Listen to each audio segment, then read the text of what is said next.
How to enable mobile gaming option on TikTok Live. So if you want to enable mobile gaming option on TikTok Live, then first you need to make sure that you have an internet connection. After that, you can open up your TikTok application. After opening your TikTok, now you need to go with the plus option, which is on the bottom middle.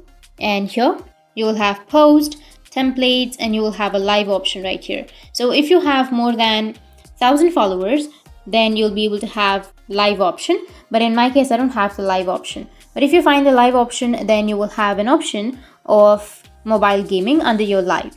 You will be able to select the gaming and you'll be able to play. But even after having 1,000 followers, if you're not being able to get the TikTok live option, then you can go with the profile, which is on the bottom right, and go with the upper right, which has that 3 horizontal lines, and then go with settings and privacy. Now here you need to scroll down and then go with report a problem and proceed to report a problem, and you need to enter your description, your information on what problem that you're facing, and after submitting a report you will enable the live option. So that's it. That's how you can enable mobile gaming option on TikTok. And if you have any questions, feel free to comment below. Thanks for watching.